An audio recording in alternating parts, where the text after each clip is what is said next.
আন্দোলন, শেখ হাসিনার বিপক্ষে যে আন্দোলন, তার তিনটা ধাপ দেখেন। প্রথম ধাপ হলো একটা লম্বা সময় রাজনৈতিক দলগুলো এই ফ্যাসিবাদের বিপক্ষে সংগ্রাম করছে। সেখানে বিএনপি ছিল, সেখানে জামাত ছিল, সেখানে ছাত্র দল ছিল, সেখানে ছাত্র শিবির ছিল। এবং আপনি যদি দেখেন যে আওয়ামী লীগের এই অপারেশনের এগেনস্টে জামাত এবং শিবিরের লোকেটা কতখানি নির্যাতিত হয়েছে, তাহলে আপনি বুঝবেন যে শিবির এখানে আহ, ছাত্রলীগের মধ্যে আরামে ছিল না। আপনি এক ঢাকা বিশ্ববিদ্যালয় ধরেন, কতগুলো ছাত্রকে বিশ্ববিদ্যালয়ের হল থেকে ছাত্র শিবির করার অপরাধে পিটাইয়া, হাত ভাঙ্গা, পা ভাঙ্গা হসপিটালে পাঠাইছে। ইউনিভার্সিটির প্রক্টর যাইয়া আহত অবস্থায় পুলিশের কাছে তাদেরকে ধরায় দিছে। ছাত্র শিবিরে কতজনকে পুলিশ গুম করে লয়ে গেছে, তাদের লাশ পাওয়া যায় নাই। কিন্তু ইসলামী বিশ্ববিদ্যালয়ের কিন্তু দুইটা ডক্টর কালী, ছেলের লাশ এখনো পাওয়া যায়। ঢাকা ইউনিভার্সিটি কি শিবির ছিল? হ্যাঁ, ঢাকা বিশ্ববিদ্যালয়ে শিবির ছিল। আহ, ঢাকা বিশ্ববিদ্যালয়ে শিবির প্রকাশ্যে কাজ করতে পারে নাই, এই না করার পিছনে সেটা এই তো যে এই বাকিরুল্লাহ 54 ভাইদের বছরই অবদান পারে আছে। নাই, মানে এটা স্পেশালি এই 10 বছর যে তা তো না, মানে এটা 54 বছরই তো না, পারে তার নাই। আগেও পারে নাই, তার আগেও 54 পারে নাই। বছরই পারে নাই। আমি যখন ছিলাম, আমরা যখন বিশ্ববিদ্যালয়ে ছিলাম তখনও পারে নাই। তার Right. কারণ হলো বিশ্ববিদ্যালয়ে গণতান্ত্রিক পরিবেশ ছিল না। শিবির তো একটা গণতান্ত্রিক রাজনৈতিক সংগঠন, কিন্তু আপনি তাকে গণতান্ত্রিক প্রক্রিয়ায় রাজনীতি করতে দিতেছেন না।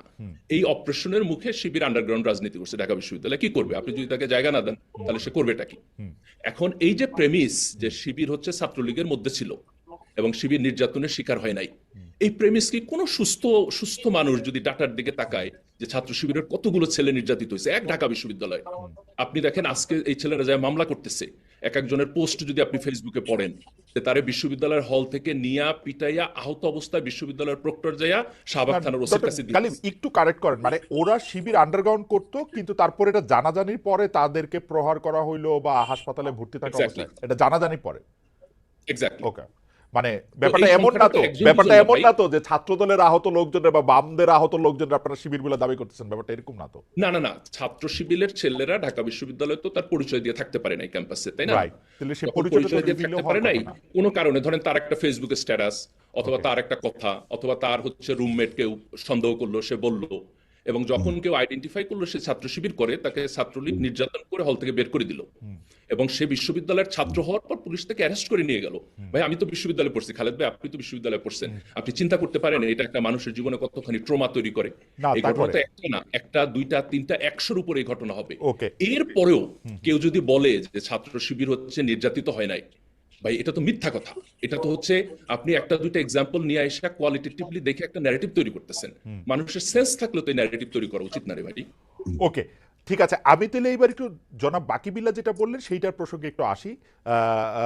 জনাব বাকিবিল্লা বললেন যে এই যে এই ক্রুদ্ধ সময়টার মধ্যে 15 বছরে, বিশেষ করে শেষ 3-4 বছরে আওয়ামী লীগের এগেনস্টে যে জায়গাগুলি নিয়ে বাম দলগুলি দাঁড়াচ্ছে, তাদেরকে কি সেই ডিউ ক্রেডিটটা দেওয়া হইতেছে?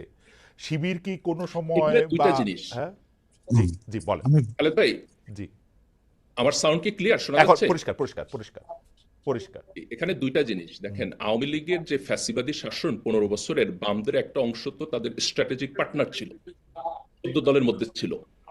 বামদের নানান নানান সাংস্কৃতিক গ্রুপ আওয়ামী লীগকে সাপোর্ট দিয়ে গেছে। আবার তাদের একটা অংশ শেখ হাসিনার বিরোধিতাও করছে। হ্যাঁ হ্যাঁ। যারা একটু লেটলি হইলো শেখ হাসিনার বিরোধিতা করছে, আমরা মনে করি তারা আমাদের রাজনৈতিক পক্ষের শক্তি। আমরা মনে করি আগামী দিনে বাংলাদেশে এই ডান বামের বিভাজন ব্লার করে দিয়া আমাদের একটা বাংলাদেশপন্থী রাজনীতি চিন্তা করা উচিত। কিন্তু তাদেরকে দুইটা জিনিস স্বীকার করতে হইব। এক, তাদের মধ্যে যে অংশ আনকন্ডিশনালি আওয়ামী লীগকে সাপোর্ট করে গেছে, এই ফ্যাসিবাদের পক্ষে সম্মতি উৎপাদন করে গেছে, এটা বামদের এক অংশের ভুল রাজনীতি, এটা স্বীকার করতে হবে। দুই, ঢাকা বিশ্ববিদ্যালয় থেকে শুরু করে সব জায়গায় তারা যে মাঝে মধ্যে গণতান্ত্রিক নর্ম ভায়োলেট করে ছাত্র শিবিরকে নিষিদ্ধ করার দাবি তুলেন, এটা একটা ফ্যাসিস্ট, ইসলামোফোবিক এবং রেসিস্ট পজিশন। আপনি ডক্টর কালিম এটা চেঞ্জ এখানে আমাদের করা। একটু সময় দিবেন, আমরা একটু এই জায়গা থেকে একটু বাকি বিল্লাহকে একটু আমরা শুনতে চাই। জনাব বাকি বিল্লাহ একটু বলবেন। আমি শুধু প্রশ্নটা করে রাখি, মানে জামায়াতে ইসলামীর বিরুদ্ধেও কিন্তু এই অভিযোগ আছে, জামায়াতে ইসলামী 96 সালে আওয়ামী লীগের সাথে একই কাতারে দাঁড়ায়া একটা কজের মধ্যে আন্দোলন করেছে। জামায়াতে ইসলামীর একটা অংশ একটা সময় পর্যন্ত আওয়ামী লীগের সাথে বিভিন্ন রাজনৈতিক দেন দরবারে অংশ নিয়েছে। তার জায়গা থেকেও আপনি সেটাকে কিভাবে দেখেন সেটা একটু আমাদের বলবেন। আমরা একটু জনাব বাকিবিল্লাহকে শুনি। জনাব বাকিবিল্লাহ, আপনারা আওয়ামী লীগের কেউ বি টিম ছিলেন, সি টিম ছিলেন, এখন মানে সেই ব্যাপারটা আপনি প্রসঙ্গটা শুনেছেন। আচ্ছা জি আচ্ছা, হ্যাঁ, গালিবের আলোচনা ধরে, আগের আলোচনা ধরে আমার কয়েকটা কথারই বলার আছে। জি এক নাম্বার হচ্ছে যে ঢাকা বিশ্ববিদ্যালয়ে শিবির নাম দিয়ে হুম যেই ছাত্রদেরকে অত্যাচার নির্যাতন করা হয়েছে হুম তার বেশিরভাগই ঢাকা বিশ্ববিদ্যালয়ের সাধারণ শিক্ষার্থী। হুম শিবির ছিল একটা ট্যাগ, হুম যেই ট্যাগ দিয়ে যে কোনো শিক্ষার্থীকে, যে ছাত্রলীগের বিরুদ্ধে মিনিমাম কোনো ভয়েস কোনো দেয়া বা তাদের হল কেন্দ্রিক তাদের যেই পলিটিক্স সেটার কোনো ইন্টারেস্টের বাইরে যাওয়া বা তাদের ভাষায় বেয়াদবি করা, হুম এইটা আমারও মনে এইটার হয়, হ্যাঁ, জনাব বাকিউল, এখন এটা আমারও এইটা মনে হয়, একটা কিন্তু আমারও মনে হয়, কিন্তু আমি হ্যাঁ মাঝখানে একটু খালি এইটা দর্শকরা খুব একটু অস্থির হয়ে উঠতেছেন। আপনারা কি মনে করেন যে ঢাকা বিশ্ববিদ্যালয়ে যে শিবিরকে রাজনীতি করতে দেওয়া হয় নাই সেইটা ঠিক করা হয়েছে, বা সেইটার দাবি কি এখন আপনাদের? আচ্ছা, ওইটাও একটু বললেন আর এই কি, আপনি এই একটু এই ধারাবাহিকতা। পয়েন্টে আসলে 90-এর আন্দোলনের পরে হুম ছাত্রদের যে একটা ঐক্য হয়, সেখানে আপনারা জানেন যে সর্বদলীয় ছাত্র সংগ্রাম পরিষদ বা ছাত্রদের পরবর্তীতে যে 10 দফা হুম হুম এবং বিশ্ববিদ্যালয়ের পরিবেশ পরিষদে একটা সর্বদলীয় ছাত্র ঐক্যের মধ্যে দিয়ে বিশেষ করে একটা সন্ত্রাসী সংগঠন হিসেবে শিবির, এবং এই প্রশ্নগুলি তো আসলে আমাদের রাজনীতি থেকে কখনো ইনভ্যালিড হয়ে যায় নাই। একটা হচ্ছে যে মুক্তিযুদ্ধের ভূমিকার ব্যাপারে আহ, তাদের অবস্থান এবং জামাতের অবস্থান, তারা কি মুক্তিযুদ্ধের ভূমিকার জন্য বাংলাদেশের জনগণের কাছে, কয়েকদিন আগেও দেখেন খালিদ ভাই শিবিরের পত্রিকায় আসছে যে বাংলাদেশের মুসলমানকে ভুল বুঝায় সেইটা 71 শিবির, সেটা শিবিরের পত্রিকা মুক্তিযুদ্ধে সেটা উইথড্র অংশগ্রহণ করছে, করানো হয়েছিল। সেটা শিবিরের পত্রিকা উইথড্র করছে। এখন বাকি আপনিও এখন এটা যেটা নিয়ে হয়েছে লেখালেখি যে করছেন, আমিও এটা নিয়ে বলাবলি করছি, এটা উইথড্র করছে। এর পর যেটা আপনি ধরেন যে গতকালকে যে ঘটনাটা, হুম আহ, আমরা কিন্তু ছাত্র দলের সন্ত্রাস, কুয়েটের যে সন্ত্রাস হুম সেটার মধ্যে সাথে সাথে কন্ডেম করছি যে ছাত্রদল এই যে রামদা নিয়ে এবং এই যে সহিংস ঘটনাটা ঘটালো, হ্যাঁ কিন্তু সেইখানকার কনটেক্সটে হুম বিশেষ করে বৈষম্য বিরোধী ছাত্র আন্দোলন এবং আহ, শিবিরের একটা গুপ্ত অংশের নাম যে এসেছে এবং তাদের যে একটা উস্কানি ছিল, সেই আলোচনাটা কিন্তু আমরা প্রথমে করি নাই। হুম আমরা ছাত্র দলকেই বিএনপিকেই দায় দিছি রাইট যে কুয়েটের সহিংসতার দায় তাদেরকে নিতে হবে। হুম এবং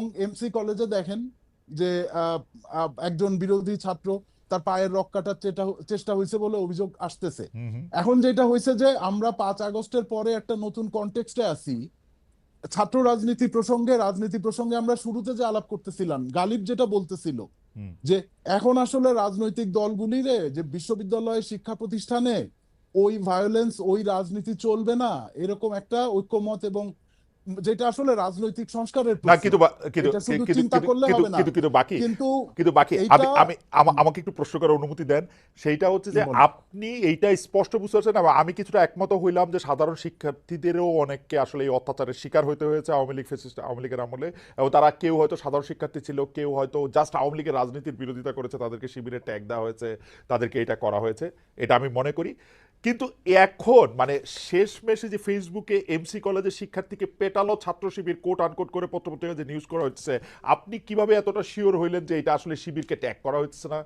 বিকজ এতদিন পর্যন্ত বৈষম্য বিরোধী ছাত্ররা শিবিরের সঙ্গে ছিল বা পক্ষে ছিল বা শিবিরের কথা বলছে, যেই মুহূর্তে বৈষম্য বিরোধীরাও আসলে এগুলি বলতে শুরু করলো, তখন তো মিডিয়ার জন্য এটা ইজি যে কোনো কাউরে এই ছাত্র শিবিরে করছে বলাটা, নাকি?